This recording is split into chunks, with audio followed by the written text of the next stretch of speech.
A graça e a paz de nosso Senhor e Salvador Jesus Cristo esteja com todos. Amém? Amados irmãos e irmãs, é sempre uma satisfação imensa interagir com todos vocês, fazer novos vídeos, fazer novas transmissões. E estamos aqui mais uma vez para fazermos mais uma breve transmissão.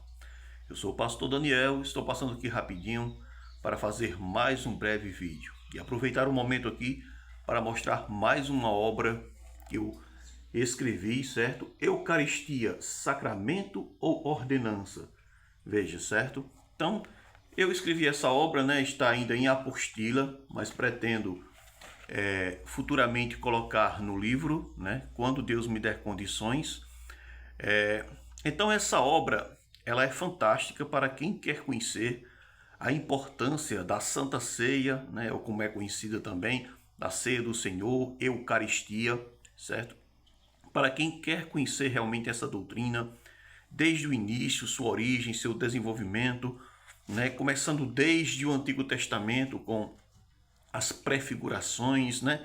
As figuras tipológicas que apontavam para a realidade futura, né? Então nós vamos compreender dentro do âmbito de toda a história do povo de Deus que o sacramento da Eucaristia não é um mero símbolo, não é uma mera representação, né, como alguns irmãos pensam, ou como algumas pessoas pensam, mas os cristãos primitivos tinham a Eucaristia como uma realidade sacramental, e inclusive os pais da igreja lutaram contra as heresias dos primeiros séculos, como o docetismo, como o gnosticismo, que queriam negar a presença real de Cristo na Eucaristia ou na Santa Ceia. Veja bem, agora conceitos teológicos como transubstanciação, consubstanciação, que vai surgir a partir da filosofia aristotélica ali no século XIII, aí é outra coisa, né? Porque esses conceitos teológicos, eles foram justamente desenvolvidos, né, para poder explicar como acontecia essa presença de Cristo, essa presença substancial de Cristo nos elementos pão e vinho. Lutero defendeu a presença real, né? Não defendeu a presença simbólica, mas Lutero não acreditava na transubstanciação. Ele acreditava na união sacramental. Alguns dizem que Lutero acreditava na consubstanciação. A consubstanciação diz assim, que é que Cristo, né, ou seja, o corpo e o sangue de Cristo está presente nos elementos pão e vinho, certo? Ou seja, é a presença do pão, do corpo e do sangue de Cristo no pão e no vinho. E a união sacramental diz que houve realmente a união dos elementos, não a transformação da substância, mas essa união se dá misteriosamente, assim como acontece a encarnação. Essa é a visão de Lutero, né, da união sacramental.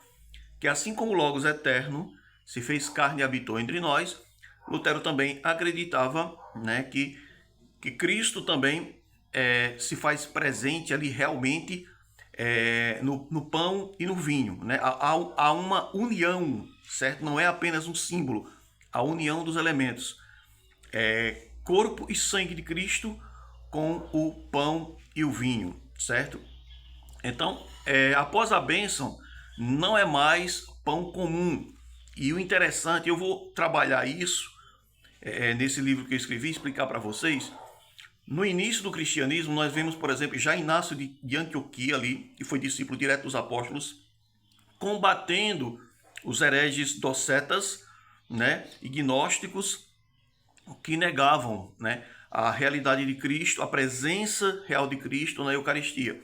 Inácio de Antioquia vai dizer que eles, os heréticos, os gnósticos, negam, né, que a Eucaristia é verdadeiramente a carne e o sangue de Jesus Cristo.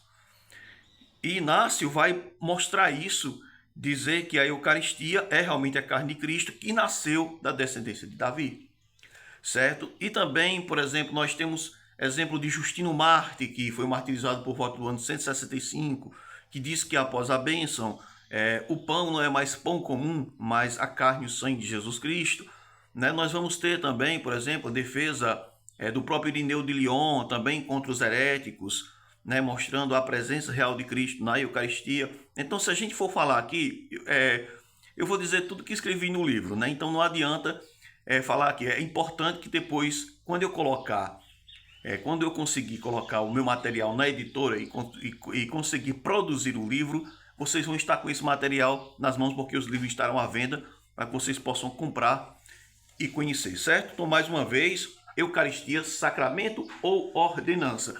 E nós sabemos que historicamente, né, quem reduziu a Eucaristia, né, de sacramento para a ordenança foi Zwinglio, né, o outro reformador protestante. Nem Lutero e nem Calvino reduziram. Calvino acreditava na presença de Cristo, mas espiritual. Lutero acreditava numa presença realmente real de Cristo, não apenas espiritual, mas havia uma infusão, né, entre o pão e o vinho e o corpo e o sangue de Jesus Cristo. Já Calvino acreditava numa presença espiritual e Zwinglio diminuiu isso. Zwinglio colocou apenas como um símbolo, apenas como um símbolo, não tem nada de presença de Cristo ali. Então era o que Zwinglio defendia. Então tinha essas divergências aí entre os reformadores. Então somente a partir de Zwinglio é que a Eucaristia foi vista como um mero símbolo, né? Não como uma realidade sacramental. E essa teologia de Zwinglio, ela foi adotada pelos batistas, né? E posteriormente também pelos assembleianos. Por quê? Porque os assembleianos eles já foram fundados, a Assembleia de Deus foi fundada por Daniel Berg e Gunnar Wingren, e eles eram missionários batistas, certo? Então, o arcabouço da teologia batista, Daniel Berg e Gunnar Wingren trouxeram com eles. E a Assembleia de Deus adotou isso, do simbolismo, do memorialismo, certo? E aí o que acontece? A maioria das igrejas pentecostais que existem aqui no Brasil, elas saíram desses movimentos pentecostais, certo?